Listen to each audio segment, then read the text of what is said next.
The stars above Saipan were the same stars Kenji Hirawa had cataloged from orbit. But standing on the beach with sand between his toes and a beer sweating in his hand, they felt like something else entirely. Not data points, not navigation markers, just light. Old light, falling through all that nothing, landing softly on the water. He'd been up there 6 weeks.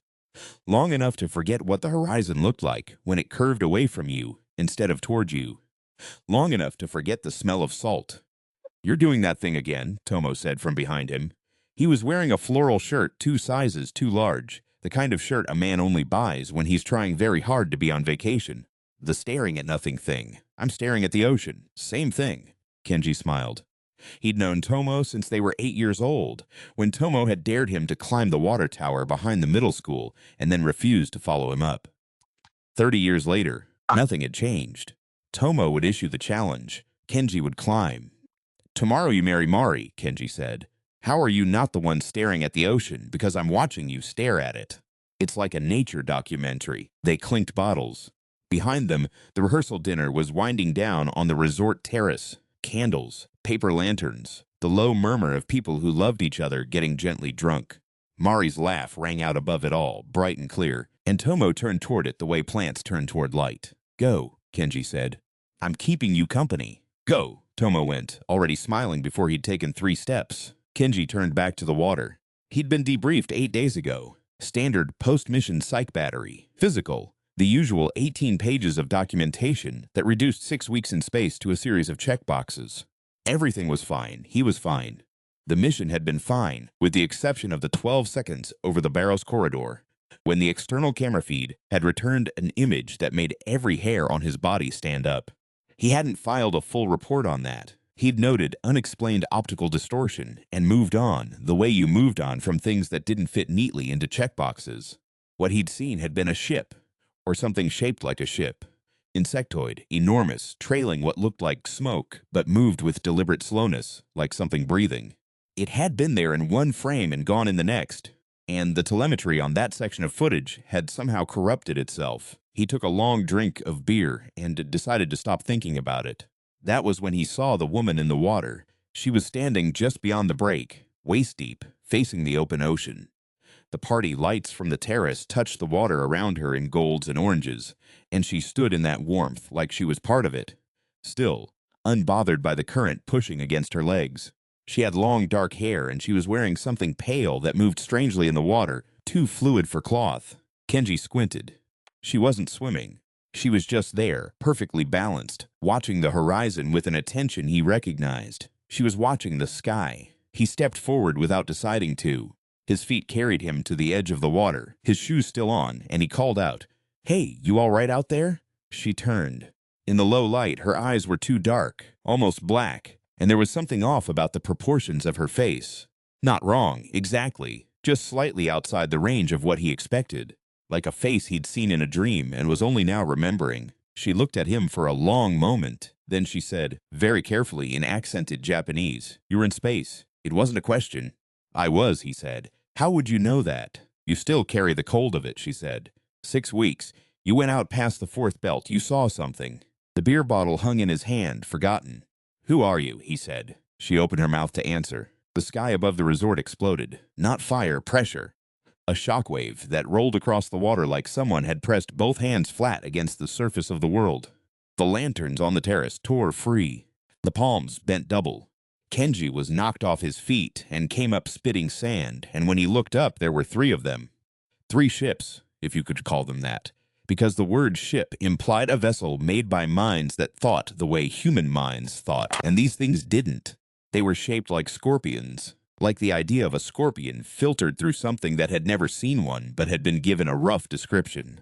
Segmented, multi-limbed, each one the size of a destroyer, hovering at 500 feet on no visible mechanism, and they were coming down. People were screaming on the terrace. Kenji ran toward the sound. He had no weapon. He had no armor. He had 18 pages of post-mission documentation and a beer he'd left on the beach and 4 years of astronaut training that had not included this. He ran toward the screaming anyway because the alternative was to stand still, and Kenji Hirawa had never been much good at standing still. The military response was 12 minutes out. He knew this because the first coherent thing he did after pulling two elderly guests out from under a collapsed terrace canopy was locate Tomo, who had already called it in on his personal emergency frequency. Because Tomo was a JSDF liaison officer who wore terrible floral shirts but kept a sat phone in the pocket of every single one of them. "What are they?" Tomo said. It came out flat past the point of inflection because his brain had stripped the question of its question mark. "I don't know," Kenji said. "I think I've seen them before." "Where?" "Space." Tomo looked at him. "Kenji, I know. The ships, the Scorpus, as the woman had called them in a voice Kenji wouldn't hear until 3 days later, did not bomb the resort. They hovered. They swept the beach with something that looked like sonar, but felt wrong against Kenji's skin, a vibration that sat just below the register of sound and made his teeth ache. They were looking for something. Then one of them turned, very slowly, and its searchlight found the ocean. Found the spot where the woman had been standing. She was gone. In her place, the water was churning with something that moved too fast and too large to be natural, a shape, pale and vast, rising through the dark water with the slow certainty of a tide coming in. Kenji watched it break the surface and felt the breath leave him. It was a manta ray, or it had the shape of a manta ray the way the ships had the shape of scorpions. The idea of it, magnified to kaiju scale, its wingspan wider than a football pitch, its undersurface bioluminescent with pale blue patterns that pulsed in slow waves. It rose out of the water in a single, unhurried arc and slammed into the nearest Scorpus ship with a crack that Kenji felt in his sternum. The ship spiraled.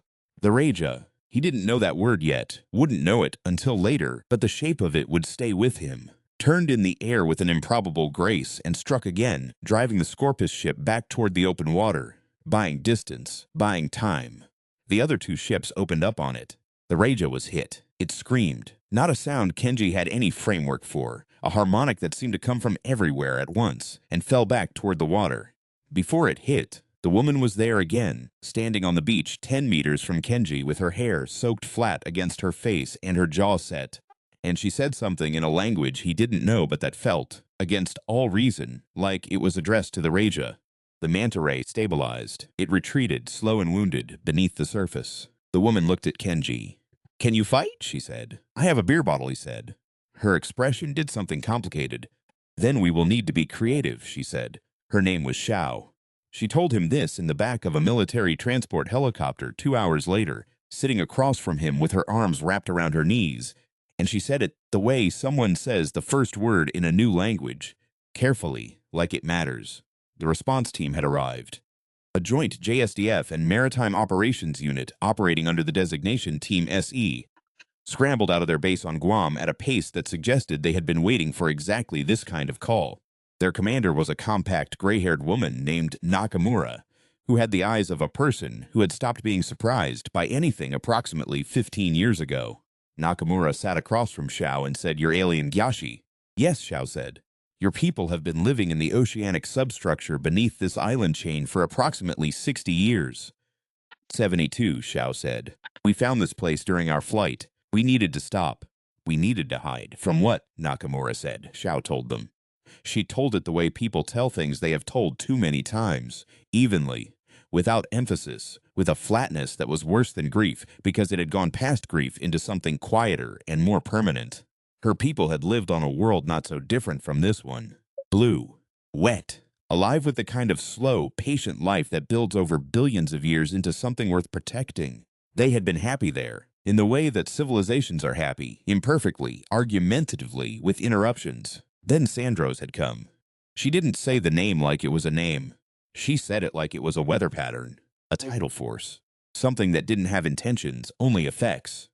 Sandros moved through space the way a plague moves through a city, not in a straight line, not with a plan, but with a kind of terrible optimization, always finding the next inhabited system, always sending the Scorpus ahead to weaken the defenses, always arriving afterward to finish what they had started.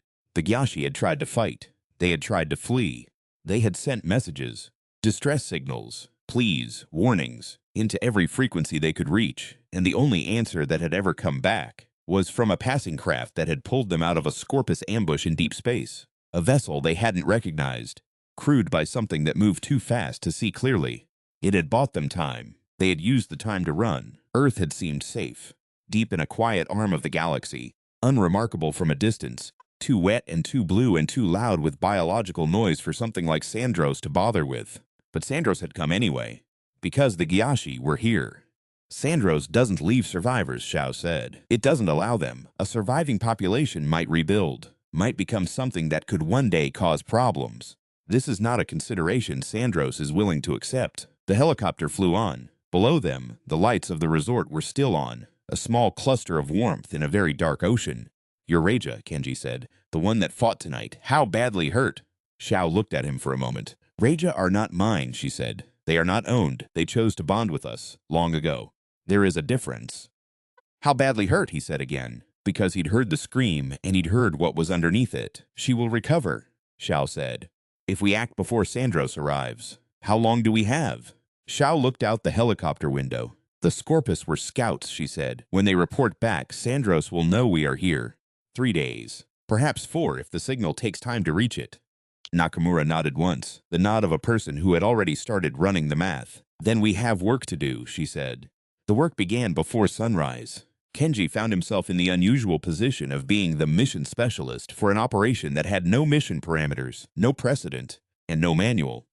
What he had was his pilot's spatial reasoning, his astronaut's institutional calm in the face of systems failure, and the woman named Xiao, who stood at his shoulder in the Team C briefing room and translated between the language of her people and the language of human military logistics, with a fluency that suggested she had been preparing for this conversation for a very long time. The blue area was what they called it, the Gyashi settlement beneath the seafloor, accessible through a thermal vent system that Xiao could navigate by sense alone. Kenji had gone down with the dive team, suited up, following the light trail she left in the water as naturally as breathing. What he'd found at the bottom of it was not what he'd expected. He'd expected alien. He'd found something that felt strangely like home. The caverns were vast and lit from within, bioluminescence, doing the work that electricity did on the surface. And the structures the Gyashi had built over 7 decades in these depths were beautiful in the specific way that things become beautiful when they are made by people who have lost everything else and put all their remaining care into the making. There were children. That was the thing that got to him, the children, playing in the shallow pools of the inner cavern with the specific earnest focus of children everywhere. Small Gyashi, with their 2 dark eyes and their fluid proportions, chasing luminescent shapes through the water with cupped hands. Jin was waiting for them at the entrance to the inner chamber. He was the Gyashi leader, or the closest approximation thereof, old, with a stillness that read as authority. And he looked at Kenji with the particular expression of someone who has been disappointed by a species before and expects to be disappointed again. "Humans," he said in perfect Japanese. "We have watched humans for 70 years. We know what you do with things you do not understand. We study them," Kenji said. "Sometimes we break them. Sometimes, eventually, we figure out how to help them. Sometimes is a comfort," Jin said, "that I cannot afford." They stood there in the underwater light, 2 representatives of 2 kinds of stubborn, and Kenji said, "You don't have a choice. Neither do we. Sandros is coming for your people, and it will take ours with it. The only question is whether we figure out how to fight together before it gets here." Jin looked at him for a long time. "Xiao believes you are worth the risk," he said at last. "Xiao is probably being generous." "Yes," Jin said, "she usually is." He paused. "Come in, then." The 3 days were not 3 days. They were 36 hours of compressed time that Kenji would later struggle to put in order. Briefings running into dive operations, running into engineering sessions, running into the moment when Xiao sat next to him in the lower cavern, while the rest of the team slept and showed him, on the flat surface of the water, a holographic map of the space around their solar system. She pointed to a cluster of Scorpus signatures moving in convoy formation. "They're already closer than I thought," she said. "When does Sandros come himself?" "Not himself," she said. "No gender. No self in the way you mean it. Sandros is more like a force that has developed a preference for certain outcomes." "That's worse," Kenji said. "Yes," she said. "It is." They sat in the quiet. The bioluminescence pulsed around them, slow, rhythmic, the breath of the place. One of the Reja moved somewhere in the deep water beyond the cavern wall. Its passage felt rather than heard. A gentle pressure wave that moved through Kenji's chest like a second heartbeat. "The first time I saw your planet," Xiao said, "from the surface, I thought it looked like ours did. Before," she paused. "Blue, the same blue. There is a specific blue that water makes when it is very deep and the light hits it just right. I had not seen it in 70 years. I stood on the beach and I could not stop looking at it. Kenji thought about the way the ocean had looked from orbit. That specific blue, that specific curve. We call it home, he said. Every species calls something that, Xiao said. The tragedy is that it is usually true. He wanted to say something useful. What came out instead was, we're going to keep it. She looked at him with those two dark eyes, and something moved in them that wasn't hope exactly, but was adjacent to it.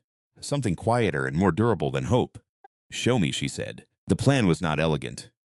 Kenji had been around elegant plans enough to know that elegance in a plan usually meant someone had simplified away the parts that were actually complicated, and what they were facing was not the kind of problem that simplified. What the plan was, instead, was specific, tailored to the exact shape of the threat, built around the assets they actually had rather than the ones they wished they had. The Reija were the key. Not as weapons. They weren't weapons. They were living beings who had chosen to fight, and the distinction mattered to Xiao, and therefore mattered to Kenji. But they could do things no human vehicle could. Navigate the water-to-air boundary at speed, absorb the Scorpus energy weapons to a degree, and disrupt the targeting systems of the Scorpus ships through their bioluminescent emissions, which operated on a frequency that the alien technology had never needed to account for. Because the Scorpus had never fought alongside a species that fought alongside something like the Reija, they had never needed to model for that variable. Human technology would hold the perimeter and draw fire. The Gashi would use the blue area's geothermal network to seed the seafloor with electromagnetic disruptors repurposed from their own wrecked ships' navigation systems. The Reija would move through the chaos, and Kenji would be in the water when it happened, because he was the only person on either team who had been in space recently enough that Xiao could use the Cosmos Stone. A small piece of technology that was not a stone, exactly, but that human language didn't have a better word for, to anchor the communication relay that would allow the Reija to coordinate with Team C across the sound barrier. It requires someone who has been in the void, she explained. The stone reads the cold of deep space in the body. It tunes to it. And what does it do to the body it tunes to? He asked. She hesitated. Xiao, he said. It is not comfortable, she said, for a few seconds. And then you will feel something you do not have a word for. I am sorry. There is no word for it in Japanese. What does it mean? She thought about it. It means the universe is paying attention to this moment. He held out his hand. Sandros came at dawn on the second day. It came the way it always came. The Scorpus first, a swarm of 30-plus ships dropping out of the upper atmosphere in a spread formation designed to saturate any conventional defensive perimeter. They came in fast, and they came in coordinated. And for the first 4 minutes, they were exactly as effective as the simulations had predicted, which was nearly overwhelming. Team C held the northern approach. The JSDF Maritime Division held the southern. The Gyashi disruptors went live at T6 minutes and knocked out the targeting systems on 8 Scorpus ships simultaneously, sending 3 of them into uncontrolled spins that ended in the ocean in columns of white water. Then the Reija came up. There were 7 of them. They rose from the deep water in a formation that no human tactician would have designed, because no human tactician would have thought to use the ocean surface as a launch vector. Each one clearing the break and going vertical in a sustained arc that took them up through the Scorpus formation. At angles, the ships couldn't track fast enough to engage. Their bioluminescence spiked, something Xiao had called battle display, the light not for seeing but for disrupting, scrambling optical targeting arrays across a wide spectrum. The noise was incredible. The kind of noise that lives below the register of the ears, in the chest and the spine, in the places where your body still remembers it, is a soft creature living in a hard world. Kenji was in the water. He was suited, floating 30 meters below the surface in the thermal gradient above the blue area entrance, and the Cosmos Stone was in his left hand. Xiao was beside him, her human form legs gone, her natural form moving through the water with the unhurried power of a species that had evolved for it. And she was guiding him toward the relay point with one hand on his shoulder. The stone activated when he reached it. She was right. It was not comfortable. It was like being turned inside out for a fraction of a second, like every cold molecule in his body being asked to report in simultaneously. He felt the 6 weeks of orbit in him all at once, the solitude, the dark, the silence, the specific quality of the nothing beyond the station's viewport. and then it passed through him like a wave and left something else in its place. The universe paying attention. That was the closest he could get to it, later. The sense that this particular moment had been noticed, that the indifferent mathematics of a very large and very old cosmos had briefly paused to observe what a handful of wet, stubborn creatures were doing with their one small blue planet and their borrowed light. The relay came online. 12 Raja communication channels, coordinated through Kenji's body like he was a radio tower, feeding targeting data to Team SE's strike packages in real time. He could feel them, the Raja, not as individual creatures but as a kind of chorus, something larger than its parts, and beneath that chorus the faintest edge of something that was neither human nor Gyashi, but felt, unmistakably, like it was watching over all of them. Above him the battle had turned. Not one, not yet. The Scorpus adapted. They always adapted. Shao had warned him of this. It was the thing that made them dangerous beyond their numbers. And the swarm reformed into a tighter defensive configuration that the Raja couldn't penetrate without taking unacceptable casualties. 3 of the 7 had already peeled off, trailing wounded light. The disruptors were cycling down. Teams's ammunition was finite, and then Sandros arrived. It came down through the clouds like the idea of a storm given physical form. The Scorpus scattered before it, clearing a lane, and Kenji could see it from 30 meters below the surface, because it was the kind of thing you saw through closed eyes, through solid rock, through all the careful structures of denial and distance that separated an ordinary moment from the kind of moment that changes every moment that comes after. He had seen Sandros before, in the optical distortion on the external camera feed 6 weeks ago over the Barrows corridor. He had known it then and chosen not to know it. He knew it now. Sandros was not large the way the Scorpus ships were large, a physical measurement, a number of meters, a weight class. Sandros was large the way a tide is large, the way a fault line is large. Its presence on the surface of the world was a wrongness you felt before you processed it, a weight on the collective nervous system of every living thing within range that said, "This should not be here. This has never belonged here." It exhaled black. Shao had told him about this. The acidic smoke, the light killing, the deliberate erasure of visibility as a tactical choice. But knowing about it and being inside it were different things. The sky above the water went dark, not storm dark. Dark in the way of a place where light had simply decided not to go. The Raja faltered. Their bioluminescence was swallowed. The chorus in Kenji's chest stuttered. From far away he heard Nakamura's voice on the radio. "We've lost visual. We've lost everything." He held onto the stone. The cold of space was in him. And it was also the memory of looking out the observation port at 2 in the morning during the second week of mission when he couldn't sleep. When the station systems breathed their mechanical breath around him, and the only sound was the small human noise of his own heartbeat. And outside was everything that ever was or would be, enormous and still and blazing with the light of things that had burned out before his species had learned to stand upright. He thought, "We are so small." And then, immediately, involuntarily, with the specific counter-logic of the species, "But we are here." He pushed the stone forward in the water. He felt it pulse against his palm, once, twice, and then it did something he couldn't explain, something that seemed to open rather than emit, like a door rather than a flashlight, and the light that came out of it was not bioluminescence, and was not the stone's own stored energy, and was not anything Kenji could put a name to. It was blue, the specific blue of deep water when the light hits it just right. The black burned away. Not all of it, not instantly, but enough. A column of it punched through from the surface to the water, and in that column the Raja found each other again. Found their coordination again. Found the chorus that Kenji was still holding together in his chest like a man holding a door shut against a storm. Jin went first. He was on the largest of the Raja, the one they called Raja Mother in the Gyashi tongue. A creature old enough that the barnacles on her leading edge were their own ecosystem, and he rode her up through the column of light and into the dark above, with the posture of a man who has made his calculation and is no longer afraid of the arithmetic. Shao was half a second behind him. She had released Kenji's shoulder. She had gone up through the water in her natural form, silent and fast, and at the surface she met the air, and her legs came back, and she hit a Team C aircraft ladder at full running pace and climbed it without slowing.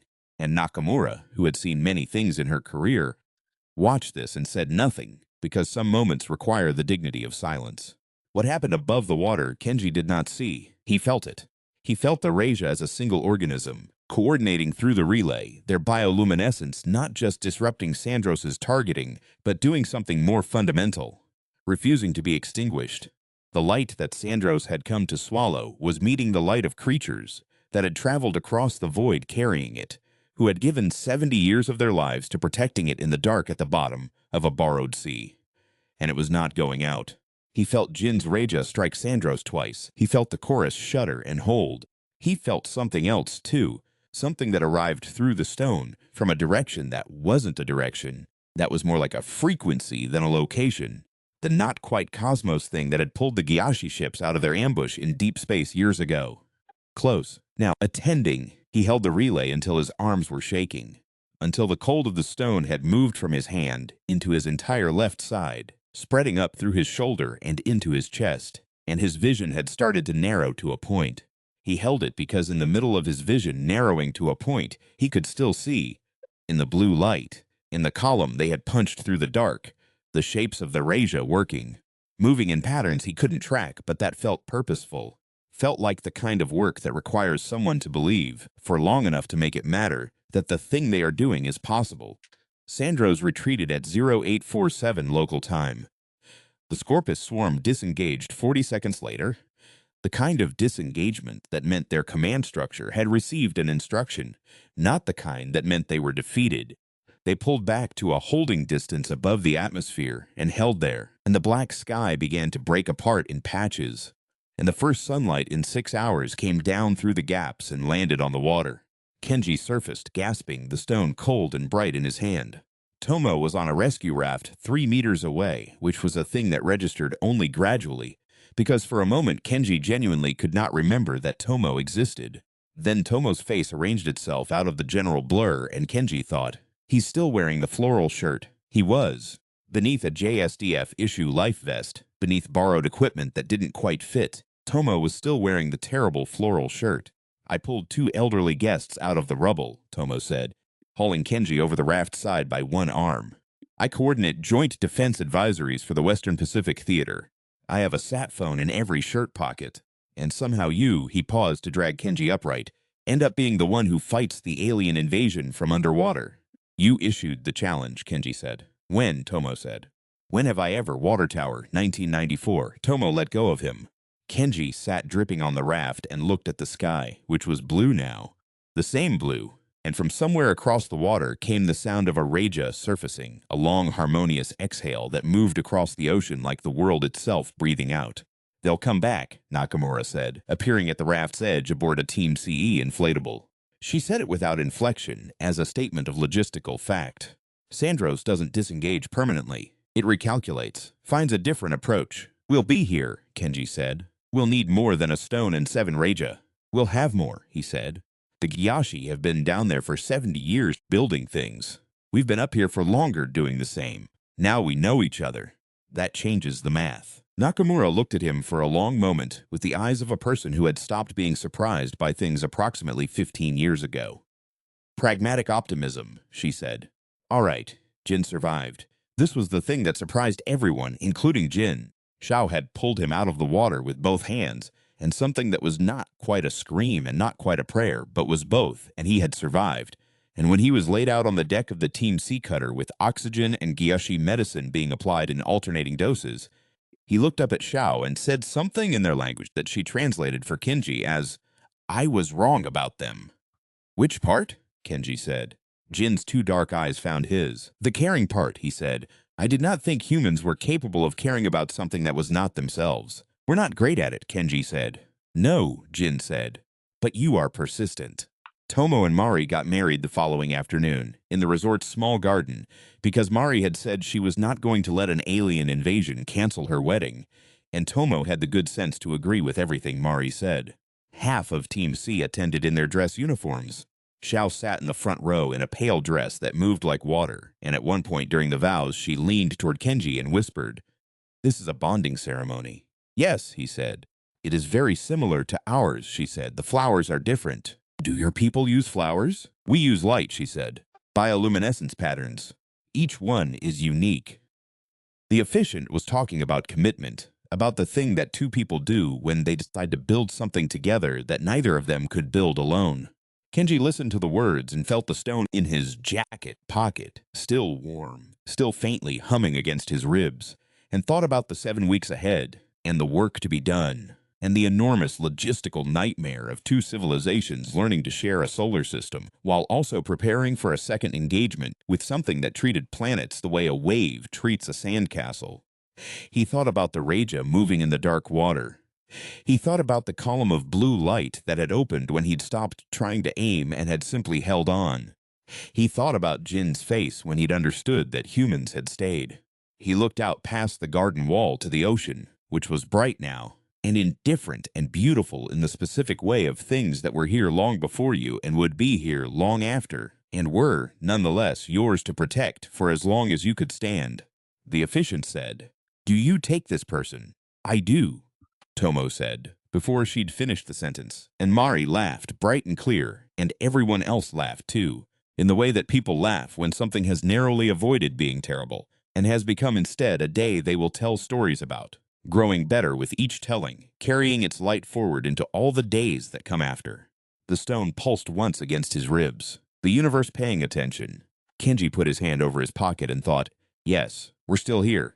A kilometer offshore, just visible below the surface, Xiao's Rieja moved in slow circles, the light of her passage rising through the water like a second sun.